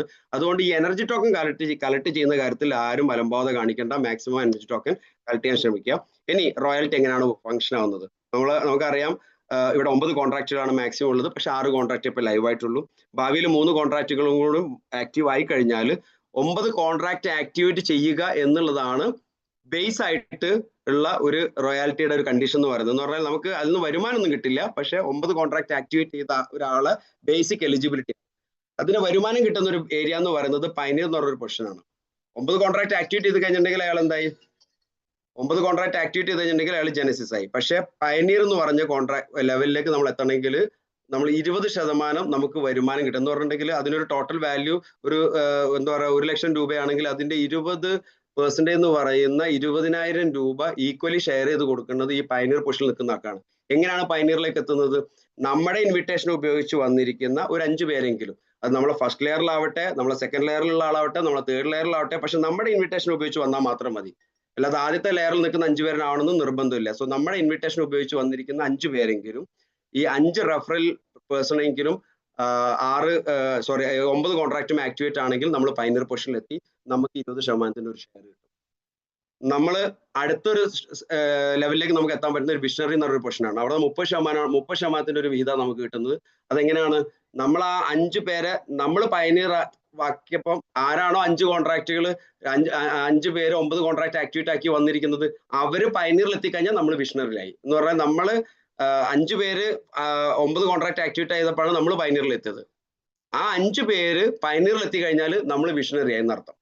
അവര് അപ്ഗ്രേഡ് ചെയ്തിട്ട് പൈനീറിലേക്ക് എത്തിക്കഴിയുമ്പോൾ നമ്മൾ വിഷണറി പൊസിഷനെ അവിടെ നമുക്ക് 30% ഒരു ലെയർ കിട്ടും. പിന്നെ അടുത്തൊരു പൊസിഷൻ എന്ന് പറയുന്നത് ട്രെയിൽ ബ്ലേസർ ആണ്. ട്രെയിൽ ബ്ലേസറിലേക്ക് എത്തണമെങ്കിൽ 5 റെഫറലും വിഷണറി ആയി കഴിഞ്ഞു, വിഷണറി പൊസിഷനിൽ എത്തിക്കഴിഞ്ഞാൽ നമ്മൾ ട്രയൽ ബ്ലേസറിലെത്തി. അവിടെ നമുക്ക് 50% റോയാലിറ്റി വാല്യൂവിന്റെ ഒരു എത്ര പേരാണോ ട്രയൽ ബ്ലേസറിൽ അവർക്ക് ഈക്വലി ഡിവൈഡ് ചെയ്ത് പോകും. സോ നല്ല രീതിയിൽ ഡിസൈൻ ചെയ്ത ഒരു രീതിയാണ് ഇതിന്റെ റോയാലിറ്റി എന്ന് പറയുന്നത്. ദെൻ ഇനി ഇൻകം സ്ട്രക്ചർ എന്ന് പറയുന്നത് നമുക്കറിയാം 1 മുതൽ 3 വരെ കോൺട്രാക്റ്റുകൾ എന്ന് പറഞ്ഞാൽ ആദ്യത്തെ കോൺട്രാക്ട് ആക്ടിവിറ്റി $50 ആണ്, രണ്ടാമത്തെ $100 ആണ്, മൂന്നാമത്തെ $150. ഇങ്ങനെ 3 കോൺട്രാക്റ്റും ആക്ടിവിറ്റി ചെയ്യാൻ നമ്മൾ സ്പെൻഡ് ചെയ്യുന്നത് $300 ആണ്. ആ $300 വെച്ചിട്ട് നമ്മൾ 3 കോൺട്രാക്ട് ആക്ടിവേറ്റ് ചെയ്യുമ്പോൾ നമുക്ക് അപ്രോക്സിമേറ്റ്ലി ഇന്നത്തെ ഒരു വാല്യൂ അനുസരിച്ച് ഒരു $1 90 രൂപയാണെങ്കിൽ 27,000 രൂപയാണ് അവിടെ സ്പെൻഡ് ചെയ്യുന്നത്. നമ്മൾ 5 പേരിലേക്ക് അത് റെഫർ ചെയ്യുമ്പോൾ തന്നെ നമുക്ക് $600 ആ സെയിം സെക്കൻഡുകളിൽ തന്നെ നമ്മുടെ വാലറ്റിൽ വരുന്നു. എന്ന് പറഞ്ഞാൽ 27,000 സ്പെൻഡ് ചെയ്ത ഒരാൾക്ക് റെഫറൽ ഇൻകം ആയിട്ട് മാത്രം 54,000 രൂപ അല്ലെങ്കിൽ $600 നമുക്ക് കിട്ടുന്നുണ്ട്. അതേപോലെ തന്നെ ആ ഒരു 3905 ആളുകളിൽ നിന്നും നമ്മുടെ ഇൻകം പൊട്ടൻഷ്യൽ എന്ന് പറഞ്ഞാൽ 8% ലെവൽ ഇൻകത്തിന്റെ പൊട്ടൻഷ്യൽ എന്ന് പറയുന്നത് $46,000 എന്നാണ് അപ്രോക്സിമേറ്റ്ലി 42 ലക്ഷം രൂപ വരെ നമുക്ക് കിട്ടുന്ന രീതിയിൽ ഡിസൈൻ ചെയ്ത ഒരു പ്രോഗ്രാമാണ്. ആ 5 ജനറേഷൻ ഇൻകം കിട്ടുന്നതിനെ കുറിച്ചാണ് ഞാൻ പറഞ്ഞത്. അതുകൂടാതെ 1 മുതൽ 3 വരെ കോൺട്രാക്ട് ആക്ടിവിറ്റി ഒരാളെ സംബന്ധിച്ചിടത്തോളം മൂന്നാമത്തെ കോൺട്രാക്ട് ഗ്ലോബൽ ഷെയർ ആയതുകൊണ്ട് അദ്ദേഹം ആ ഗ്രൂപ്പിന്റെ ഭാഗമായതുകൊണ്ട് ആ ഒരു ഗ്ലോബൽ ഷെയറിന്റെ ഭാഗമായിട്ട് അൺലിമിറ്റഡ് ആയിട്ട് അതിന്റെ ഷെയർ കിട്ടുകയും ചെയ്യും. ഇതാണ് ആദ്യത്തെ ഒരു 1 മുതൽ 3 വരെ കോൺട്രാക്റ്റുകൾ ആക്ടിവിറ്റി ചെയ്താലുള്ള ഒരു ഇൻകം സ്ട്രക്ചർ എന്ന് പറയുന്നത്. 1 മുതൽ 6 വരെ കോൺട്രാക്ട് ആക്ടിവിറ്റി ആണെങ്കിൽ നേരത്തെ പറഞ്ഞു 50, 100, 150, 200, 250, 300 ടോട്ടൽ $1,050 നമ്മൾ സ്പെൻഡ് ചെയ്യുന്നത്, അപ്രോക്സിമേറ്റ്ലി 95,000 രൂപ. ഈ 95,000 രൂപ കൊടുത്ത് 6 കോൺട്രാക്ട് ആക്ടിവിറ്റി ചെയ്ത ഒരാള് 5 പേരിലേക്ക് റെഫർ ചെയ്യുമ്പോൾ തന്നെ 1,89,000 റെഫറൽ ഇൻകം മാത്രം കിട്ടി 40% വെച്ചിട്ട്. അതുകൂടാതെ നേരത്തെ പറഞ്ഞ 5 ജനറേഷൻ ഇൻകം, അതായത് ആ ട്രീയിൽ 1-ാമത്തെയും 2-ാമത്തെയും 4-ാമത്തെയും 5-ാമത്തെയും കോൺട്രാക്റ്റുകളിൽ നിന്ന് മാത്രം $1,87,000 അപ്രോക്സിമേറ്റ്ലി 1.68 കോടി വരെ ലെവൽ ഇൻകം കിട്ടുന്ന രീതിയിൽ ഡിസൈൻ ചെയ്തൊരു പ്രോഗ്രാമാണ്. അതുകൂടാതെ 1 മുതൽ 6 വരെ കോൺട്രാക്ട് ആക്ടിവിറ്റി ഒരാളെ സംബന്ധിച്ചിടത്തോളം 3-ാമത്തെയും 6-ാമത്തെയും ഗ്ലോബൽ ഷെയറിന്റെ ഒരു വിഹിതവും കിട്ടും. അതും അൺലിമിറ്റഡ് ആണ്. അതിന് ഒരു ഇത്ര കഴിഞ്ഞ് നിൽക്കുക അങ്ങനത്തെ രീതിയിലൊന്നും ഡിസൈൻ ചെയ്യില്ല. എവിടെയൊക്കെ ആക്ടിവിറ്റി നടക്കുന്ന അപ്പൊക്കെ നമുക്ക് അതിന് ഷെയർ കിട്ടും. ദെൻ വരാൻ പോകുന്ന 3 കോൺട്രാക്ട് അടക്കം 9 കോൺട്രാക്റ്റുകൾ. 9 കോൺട്രാക്റ്റുകളാണ് ഇതിന്റെ നമ്മൾ റോയാലിറ്റി സ്ട്രക്ചർ എന്നൊക്കെ പറയുന്നത്. പക്ഷേ ഈ 9 കോൺട്രാക്റ്റുകൾ ആക്ടിവിറ്റി ആണെങ്കിൽ നമുക്ക് 50, 100, 150, 200, 250, 300, ദെൻ 500, 1000, 1500 ഇങ്ങനെ $4,050 അപ്രോക്സിമേറ്റ്ലി 3,60,000 രൂപ സ്പെൻഡ് ചെയ്താലാണ് നമ്മൾ 9 കോൺട്രാക്ട് എന്ന് പറഞ്ഞാൽ 1 മുതൽ 9 വരെ കോൺട്രാക്റ്റുകൾ ആക്ടിവിറ്റി ആണെങ്കിൽ അവിടെ ആ ഒരു സെയിം കോൺട്രാക്റ്റുകൾ 6 പേരിലേക്ക് റെഫർ ചെയ്യുമ്പോൾ നമുക്ക് 7,30,000 വരെ റെഫറൽ ഇൻകവും 5.9 കോടി വരെ ലെവൽ ഇൻകം കിട്ടുന്ന രീതിയിൽ എന്ന് പറഞ്ഞാൽ ഇതാണ് ഇൻകം പൊട്ടൻഷ്യൽ എന്ന് പറയുന്നത്. ഇത്ര വരെ ഈ ഒരു സ്ട്രക്ചറിന്റെ അകത്ത് ആളുകൾ വരുന്ന സമയത്ത് നമുക്ക് ലെവൽ ഇൻകം കിട്ടും. ഇന്ന് വരെ കഴിഞ്ഞ 3 മാസത്തിന്റെ ഇടയിൽ കൃത്യമായിട്ട് ഒരു ലാഗും ഇല്ലാതെ ഒരു എന്താ പറയുക എററും ഇല്ലാതെ കൃത്യമായിട്ട് അത് പോകുന്നുണ്ട്. അത് ഡീസെൻട്രലൈസ്ഡ് ആയതുകൊണ്ട് എംപവറിന്റെ ഭാഗത്തുനിന്ന് എംപവർ ഇത് ചെയ്യുന്ന ഒരു കമ്മ്യൂണിറ്റിയാണ് കേരളം, അല്ലെങ്കിൽ കേരളത്തിന്റെ ഭാഗമായിട്ട് ഇന്ന് ചെയ്യുന്ന ഒരു കമ്മ്യൂണിറ്റിയാണ്. നമ്മളെ സംബന്ധിച്ചിടത്തോളം നമ്മളിൽ ആർക്കും തന്നെ ഇതുവരെ ഇതുമായിട്ട് ബന്ധപ്പെട്ട് ഒരു ബുദ്ധിമുട്ടോ ഒരു എററോ ഒരു പ്രശ്നം ഉണ്ടായിട്ടില്ല. വളരെ ഫ്രീ മൈൻഡിൽ നമുക്ക് ഈ referral income, level income, global share ഒക്കെ കൃത്യമായിട്ട് എടുക്കാനും പറ്റുന്നുണ്ട്. ഇവിടെ 1 മുതൽ 9 വരെ കോൺട്രാക്ട് ആക്ടിവിറ്റി ചെയ്തിട്ടുണ്ടെങ്കിൽ 3-ാമത്തെയും 6-ാമത്തെയും ഭാവിയിൽ 9-ാമത്തെയും കോൺട്രാക്ടിന്റെയും അൺലിമിറ്റഡ് ആയിട്ട് നമുക്ക് അതിന്റെ ഗ്ലോബൽ ഷെയർ ഓരോ ആക്ടിവിറ്റി നടക്കുന്ന സമയത്ത് നമുക്ക് കിട്ടുക തന്നെ ചെയ്യും. ഇതിന്റെ ഒരു എന്താ പറയാ ഒരു സ്നാപ്ഷോട്ട് പറയുകയാണെങ്കിൽ ഏർലി അഡോപ്ഷൻ അഡ്വാൻറ്റേജ് ആണ്. നമുക്ക് എത്ര ഏർലിയസ്റ്റ് നമുക്ക് അത് ചെയ്യാൻ പറ്റുന്നോ അത് അത്രയും നല്ലത്. കാരണം ഇത് ചില ആളുകൾ പറയാറുണ്ട് മേ ബി പൂട്ടി പോയേക്കാം, നമ്മളങ്ങനെ പല പ്രോഗ്രാമുകളും കണ്ടിട്ടുണ്ട്. ഇതൊക്കെ പറയുന്ന ആളുകളോട് എനിക്ക് പറയാനുള്ളത് അങ്ങനെയാണെങ്കിൽ നിങ്ങൾ പൂട്ടുന്നവരെ കാത്തു നിൽക്കുക എന്നുള്ള ഓപ്ഷൻ മാത്രമേ ഉള്ളൂ. പൂട്ടൂല എന്ന് വിശ്വസിച്ചിട്ട് ഇതിന് കൃത്യമായിട്ട് മനസ്സിലാക്കുന്ന ആളുകൾ അത് നല്ല രീതിയിൽ അത് ചെയ്തിട്ട് നല്ല രീതിയിൽ മുന്നോട്ട് കൊണ്ടുപോകുക. നമ്മളെ സംബന്ധിച്ചിടത്തോളം നമുക്ക് തരാൻ പറ്റുന്ന ഒരു ട്രസ്റ്റ് ഇത് പൂട്ടാനുള്ള ഓപ്ഷൻ ഇല്ല എന്നുള്ളതാണ്. കാരണം അത് മനസ്സിലാക്കിയത് കൊണ്ടും അത് 100% ഡീസെൻട്രലൈസ്ഡ് ആയതുകൊണ്ടാണ്.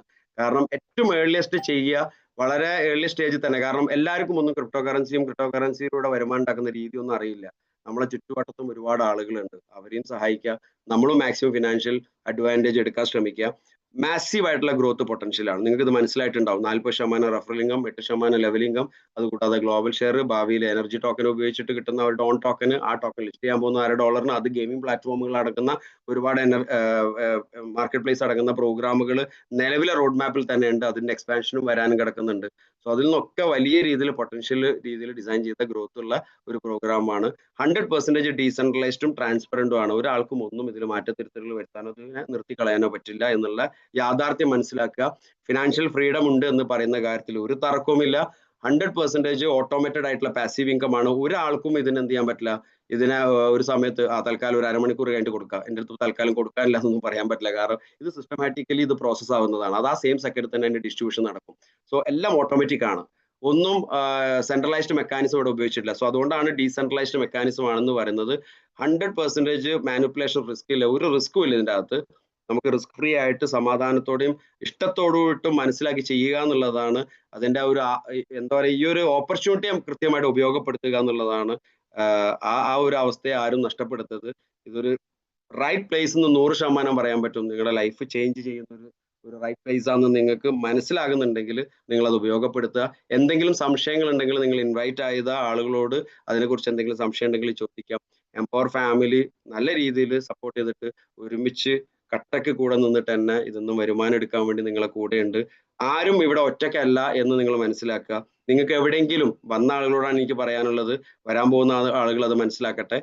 വന്ന ആളുകളോട് എനിക്ക് പറയാനുള്ളത്, നിങ്ങൾക്ക് എവിടെയെങ്കിലും ഏതെങ്കിലും രീതിയിൽ ലാഗ് ഉണ്ട്, നിങ്ങൾക്ക് സപ്പോർട്ട് കിട്ടുന്നതിൽ എന്തെങ്കിലും ബുദ്ധിമുട്ടുണ്ട്, അല്ലെങ്കിൽ നിങ്ങളെ കൊണ്ടുവന്ന സ്പോൺസർ അയാൾ വളരെ ബിസിയാണ്, അല്ലെങ്കിൽ അയാൾ ഓൾറെഡി എക്സ്പാൻഷൻ പ്രോസസ്സിന്റെ ഭാഗമായിട്ട് തിരക്കാണെങ്കിലൊക്കെ നിങ്ങൾക്ക് വേണ്ട ആ ഒരു പ്രോഗ്രസിന്റെ ഭാഗമായിട്ട് എവിടെയാണോ നിങ്ങൾക്ക് സപ്പോർട്ട് വേണ്ടത്, അതിനിവിടെ ഫാസ്റ്റ് ട്രാക്ക് ആയിട്ടും കോറായിട്ടും ലീഡേഴ്സും വളരെ സ്ട്രോങ് ആയിട്ട് എപ്പോഴും ഒരു ഫോൺ കോളിൽ അവൈലബിൾ ആണ്.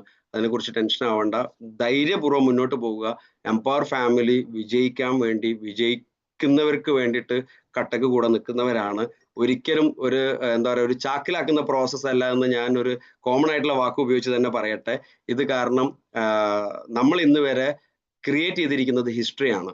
ആ ഹിസ്റ്ററി ഇന്ന് മാർക്കറ്റിൽ ആർക്കും ബ്രേക്ക് ചെയ്യാൻ പറ്റൂല. അത് നമ്മൾ അനുവദിക്കില്ല. കാരണം നമ്മളെ ട്രാൻസ്പെറൻസി, നമ്മളെ ട്രസ്റ്റും അത്രത്തോളം വലുതാണ്.